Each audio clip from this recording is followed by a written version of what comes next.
الحمدللہ رب العالمین والعاقبۃ للمتقین والصلاة والسلام علی اشرف الانبیاء والمرسلین۔ سامعین محترم، اللہ رب العزت کا بے پناہ شکر ہے کہ اس نے آج ایک بار پھر آپ کی خدمت میں حاضر ہونے کا موقع نصیب کیا ہے۔ اللہ رب العزت کا بے پناہ شکر ہے کہ اس نے اپنے سونے حبیب کے صدقے میں ہمیں اس خوبصورت زندگی جیسی نعمت سے ہمیں نواز کر رکھا ہوا ہے۔ نہ جانے ہماری زندگی کی ڈور کب کاٹ دی جائے اور ہمارا تعلق اس دنیا سے ہمیشہ ہمیشہ کے لیے ختم ہو جائے، کٹ جائے۔ کیوں نہ ہم کچھ نیکیاں ایسی کر کے چلے جائیں، اس طرح کی نیکیاں ہم کر کے چلے جائیں کہ جو ہمارے بعد اس کا ثواب ہمیں پہنچتا رہے۔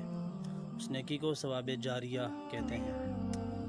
اور بھی بہت ساری نیکیاں ہیں کہ حضور کا فرمان ہے کہ اپنی اولاد کو کم از کم اتنا ضرور پڑھا لیں کہ وہ آپ کے پیچھے ہاتھ اٹھا کر دعا کرنے والا ہو۔ بہرحال وہ ہر انسان کی خود کی قسمت ہے کہ وہ اپنی اولاد کو کس طرح تربیت دیتا ہے، کتنا حضور کی محبت اس کے دل میں راسخ کرتا ہے۔ آج ایک خوبصورت حدیث آپ کی گوش گزار میں کرنے لگا ہوں۔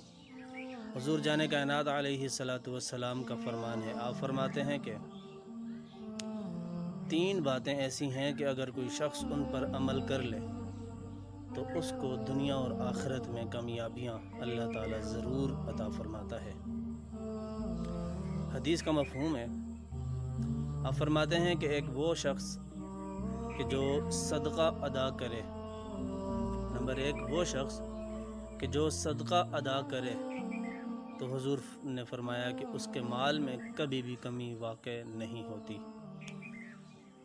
دوسرا وہ شخص کہ جس پر ظلم کر دیا جائے، ظالم کی طرف سے اس پر ظلم ہو، یہ انسان مظلوم بن جائے تو پیارے آقا ارشاد فرماتے ہیں کہ مظلوم شخص کو چاہیے کہ وہ ظالم کو معاف کر دے۔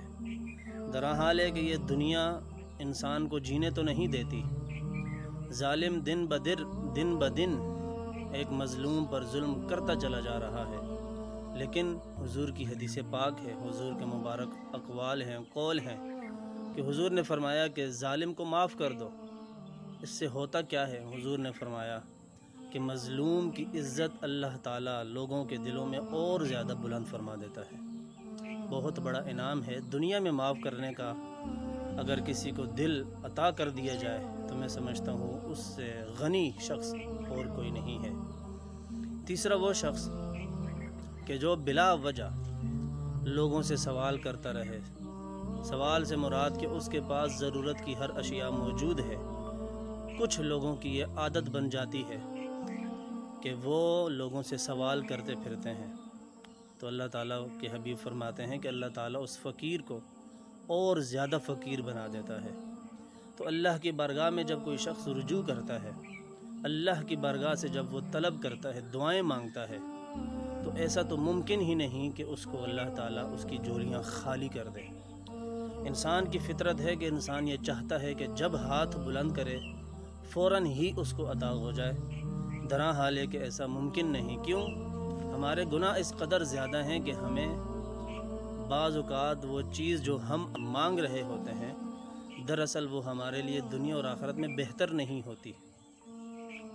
تو بہرحال پیارے آقا نے فرمایا کہ وہ شخص کہ جو بلا وجہ لوگوں سے سوال کرتا پھرتا ہے تو اس کو اللہ تعالیٰ مزید فقیر بنا دیتا ہے۔